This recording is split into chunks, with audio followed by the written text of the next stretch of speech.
Good morning everyone, গ্যাংটকে আজ আমাদের ডে 2। এখন বাজে সকাল 5:30। ঘুম থেকে উঠে পড়েছি কারণ একটু পরে রেডি হয়ে আমাদেরকে বেরোতে হবে। তো ওয়েদারটা এত সুন্দর আর ভিউটা জাস্ট দেখো।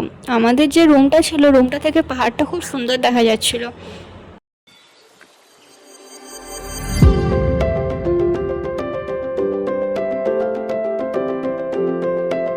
ফ্রেশ হয়ে আমি একদম রেডি হয়ে গেছি, আর আজকের এটা হলো আমার আউটফিট। এরপর শুধু এর উপর জ্যাকেটটা পরে নেবো, তাহলেই কমপ্লিট।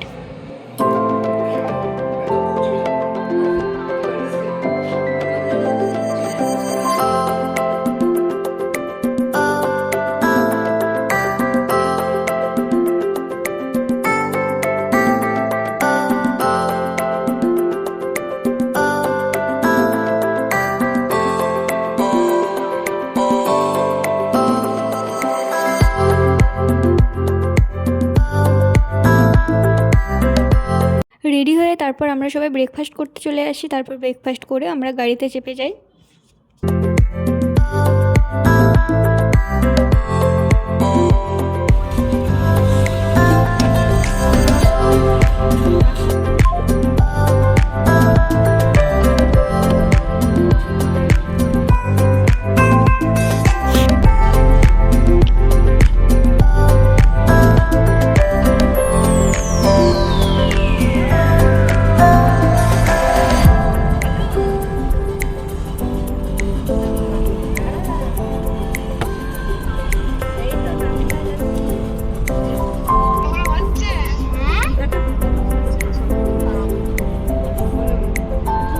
আমাদের ট্রিপে প্রথম আমাদের যাওয়ার কথা ছিল নাথুলা পাস। আমরা সবাই খুব এক্সাইটেড ছিলাম নাথুলা পাস যাবো বলে, কিন্তু দুর্ভাগ্যক্রমে যা হয়ে ওঠেনি। নাথুলা পাস যাওয়ার জন্য আমাদের সবার পারমিট করানো হয়ে গিয়েছিল।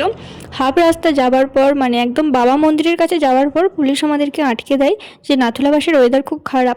তাই আমরা কেউ নাথুলা পাস আর যেতে পারলাম না। তারপর আমরা চলে যাই বাবা মন্দির।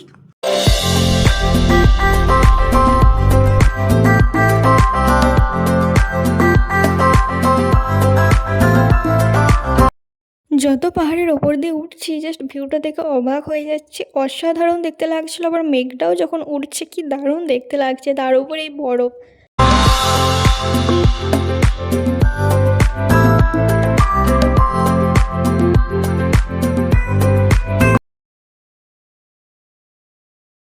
তারপর আমরা পৌঁছে যাই বাবা মন্দির। ইনি হলেন বাবা হরভজন সিং, এনার নামেই নাম বাবা মন্দির। ওখানকার মানুষজন কেউ কেউ বলেন উনি এখনও বেঁচে আছেন, আবার কেউ কেউ বলেন উনি নাকি নিরুদ্দেশ, কিন্তু ওনার সব জিনিসপত্র এখনও সযত্নে রাখা আছে। ওনার বিছানাপত্র, ওনার জুতো, সব কিছু, ওষুধ, খাবার দাবার, উনি আসেন এবং ওনার ডিউটি পালন করেন। ওখানকার মানুষজন এগুলো বলছিল।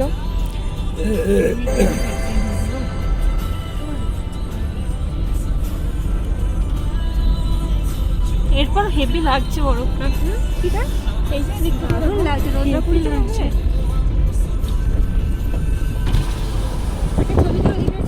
भैया इधर रुकेंगे नहीं, इधर नीचे रोक देगा छांगू में।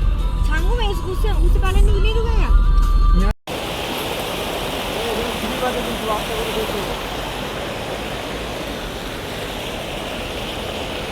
ऐसे इधर ऐसे